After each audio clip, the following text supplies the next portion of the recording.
तुम्ही कामठी एरखेडा महादुला इथल्या यांना विकासाचा रोडमॅप सांगितला. काय काय रोडमॅप आहे पुढच्या काळात नगर परिषदेच्या निवडणुकीनंतर भाजपचा? आज नागपूर जिल्ह्यातील 27 नगरपालिका नगरपंचायतच्या निवडणुकीमध्ये आमच्या मतदारांनी, आमच्या जनतेने कमळ चिन्हावर मतदान करून आमचे सर्व नगराध्यक्ष नगरसेवक निवडून आणावे अशी विनंती मी सर्वांना केली.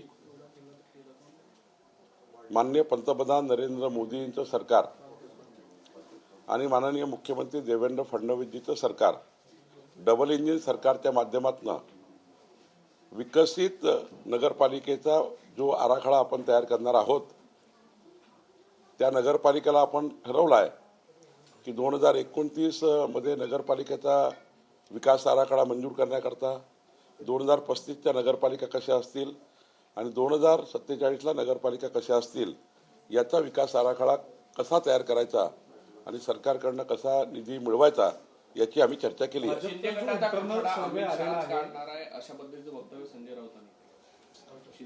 कोथळा अमित शहाच काढतील. माननीय एकनाथ शिंदेजी एनडीएचे महत्वाचे नेते आहेत आणि आमचं नेतृत्व जे आहे, केंद्रातलं नेतृत्व मोदीजी असतील, अमित भाई असतील, एनडीएच्या घटक पक्षांना नेहमीच युक्तमाप देऊन त्यांच्या नेतृत्वाला बळकट करण्याचं काम आमच्या भारतीय जनता पार्टीच्या नेतृत्वाने केलं आहे. त्यामुळं शिंदेजी हे अत्यंत त्या ठिकाणी आमचे एनडीएचे नेते म्हणून, एक प्रभावशाली नेते म्हणून त्या ठिकाणी आमचे एनडीएचे आहेत आणि त्यामुळं त्यांना हे जे संजय राऊत वगैरे बोलतात आहे हे वैफल्यग्रस्त मनस्थितीमध्ये जाऊन बोलत आहेत. आमचे एकनाथ शिंदेजी एनडीएचे नेते म्हणून आपल्या राज्यामध्ये आणि देशाचे एनडीएचे नेते म्हणून काम करतात आहे. भाजपचा जो इंटरनल सर्वे आला त्यामध्ये 180 पेक्षा जास्त जागा भाजप जिंकत आहे. मुख्यमंत्री देवेंद्र फडणवीस असेल, तुम्ही असेल, प्रदेशाध्यक्ष असेल, तुमचा जो प्रचार सभांचा झंझावत चालू आहे त्याला मोठा प्रतिसाद राज्यात नाही. महाराष्ट्रातल्या जनतेने शेवटी आम्ही महायुतीमध्ये मोठे पक्ष आहे, मोठे भाऊ आहात आणि त्यामुळं मोठे भाऊ म्हणून आपल्या महायुतीच्या सर्व पक्षालाही सांभाळत असताना आपला पक्षही त्या ठिकाणी संघटित झाला पाहिजे, संघटनात्मक वाढ झाली पाहिजे, ही आमची भूमिका आहे. आणि आज मला महाराष्ट्राच्या जनतेवर विश्वास आहे की जसं विधानसभेमध्ये 3,18,00,000 मतं घेऊन महाराष्ट्रामध्ये आमचं सरकार आलं तर महाराष्ट्रात सुद्धा नगरपालिका नगरपंचायतमध्ये सुद्धा 2/3 बहुमताने 51% मतं घेऊन भाजपा आणि ज्या ठिकाणी महायुती आहे ही जिंकेल असा मला विश्वास आहे. पुढे ढकलण्यात आल्या ते अत्यंत चुकीत असल्याचं मुख्यमंत्र्यांनी मत मांडलेलं आहे. निवडणूक आयोगाने नेमकं कुठल्या कायद्या अनुसरून हे निर्णय घेतले हेच कळालं नाही असं तुमचं मत आहे? नाही, बरोबर आहे की ज्या पद्धतीचं निवडणूक आयोगाने शेवटच्या अत्यंत 24 तास पूर्वी, 48 तास पूर्वी असे निर्णय घ्यायचे हे अनाकलनीय आहे. खरं तर राज्य निवडणूक आयोगाने अशा पद्धतीने निर्णय करणे योग्य नाही आहे. ते कुठल्या नियमात केलं, कुठल्या नियमात बसून केलं त्याचा अभ्यास करावा लागेल. पण हे 48 तास पूर्वी आपण असे निर्णय घेतो, ही निवडणूक रद्द करा, ती निवडणूक रद्द करा.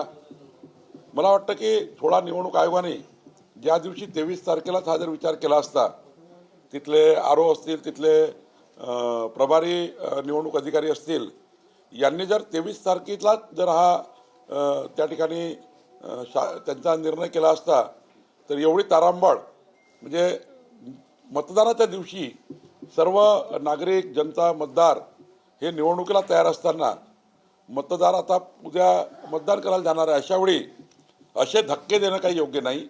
कुठल्या नियमात त्यांनी हे केलं बघावे लागेल. शहाजी बापू यांच्या कार्यालयात एलसीबी आणि निवडणूक आयोगानं तपासणी केली, पाहणी केली. नाही, आता ठीक आहे, ते कोणीतरी तक्रार करतं, मग आयोगाला आपलं काम करावं लागतं.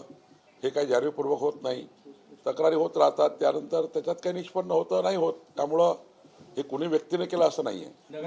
म्हणजे आमच्याकडून काही कोणाकडनं आम्ही असं आक्षेप करत नाही. ते काहीतरी तिथल्या लोकल लेवलला झालं असेल तर माहिती नाही.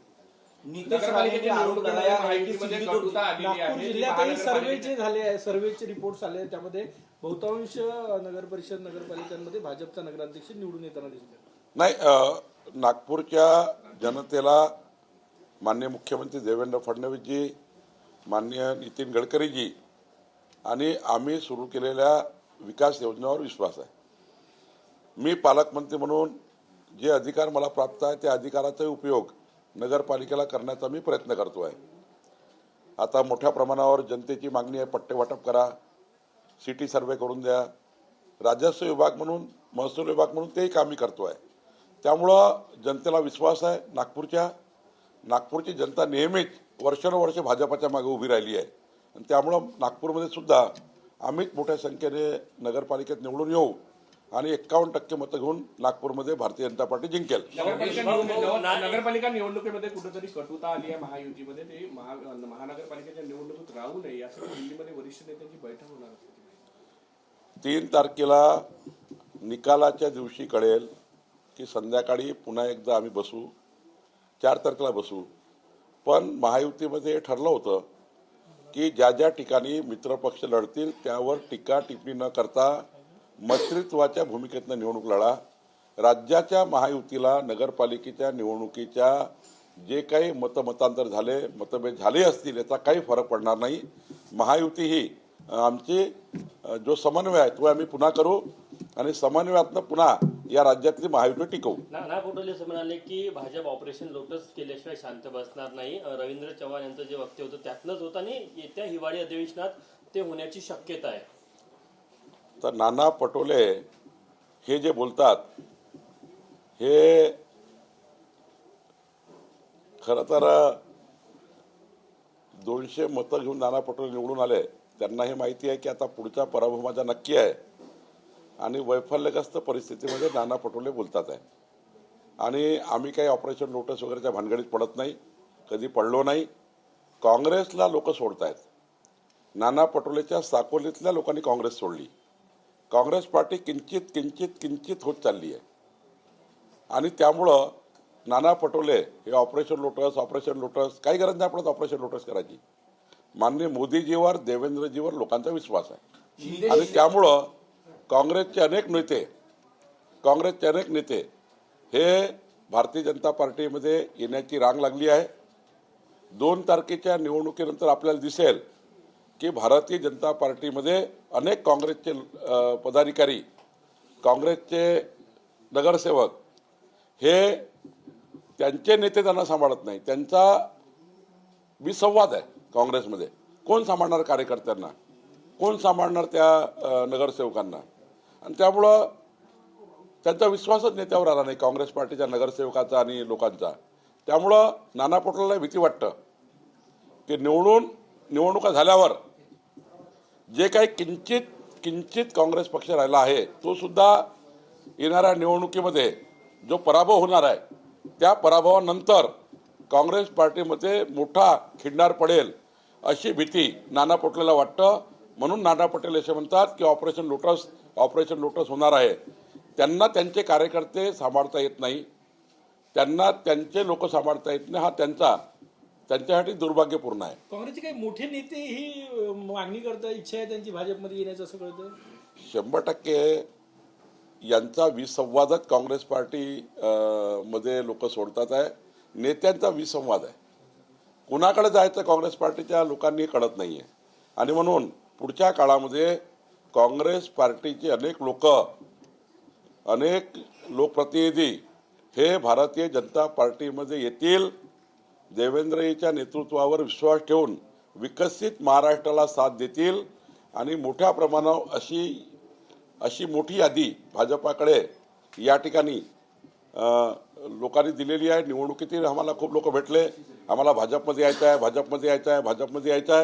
आम्ही त्यांना म्हटलं की बाबा 2 तारखेनंतर आपण चर्चा करू.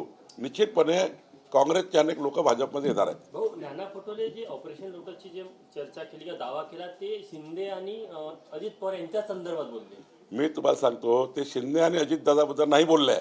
नाना पटोले काँग्रेसबद्दल बोलले आहे. नाना पटोलेला भीती वाटत आहे की आत्ता निवडणुकीचे निकाल हे जेव्हा काँग्रेसला डिमोरलाइज करणारे असतील, काँग्रेसचं मानसिक संतुलन खराब असणार असतील, तेव्हा मात्र काँग्रेसचे अनेक नेते देवेंद्र फडणवीसच्या मागे उभे राहतील. भाजपाच्या मागे उभे राहतील, विकसित महाराष्ट्राच्या मागे उभे राहतील, ही भीती नाना पटोलेला आहे. म्हणून ते शिंदेजी आणि अजितदादावर त्यांनी तो टाकण्याचा प्रयत्न केला. काँग्रेसमध्ये मोठ्या प्रमाणावर लोक काँग्रेसला सोडतील अशी स्थिती आहे. नाना पटोले पाठोपाठ संजय राऊत सुद्धा बोलले की शिंदे सेनेचे 35 आमदार फुटतील. मी तुम्हाला सांगतो, ते काँग्रेस बचाव मोहीम चालू आहे आणि काँग्रेस फुटणार आहे हे भीती नेत्यांना वाटतं, म्हणून त्यांनी अशा पद्धतीचा एक नरेटिव्ह तयार करण्याचा प्रयत्न केला. पण त्यांनी आता काँग्रेस पक्ष सांभाळावा. लवकरच तुम्हाला काँग्रेस पक्षामध्ये मोठी फूट झालेली दिसेल. नीतीश राणे के आरोप लगाए हैं कि उद्धव ठाकरे गुट का प्रचार शिंदे गुट के नेता सिंधुदुर्ग में कर रहे हैं. नहीं, आता तिथली स्थानिक परिस्थिति क्या है, देखिए वहाँ की जो स्थानिक परिस्थिति को देख के बोला होगा. अलग अलग प्रकार की युतियाँ हुई है, अलग अलग प्रकार की नगर पालिका में स्थानिक राजनीति हुई है. तो स्थानिक राजनीति के आधार पे कुछ निर्णय हुए होंगे, तो वहाँ की वो लोकल राजनीति को देखते हुए उन्होंने कहा होगा. शिवसेना पर वार करने वालों को छोड़ेंगे नहीं, ऐसा नीलेश राणे जी ने बयान दिया है. नहीं, ठीक है, मैं कहा कि बार बार कि जिले की राजनीति को लेकर कुछ बयान आ रहे हैं, स्थानिक राजनीति को लेकर कई बयान आ रहे हैं, लेकिन हम सब जो भी मनभेद हुए हैं इसको हम 3 तारीख के बाद सब मिलकर निपटेंगे.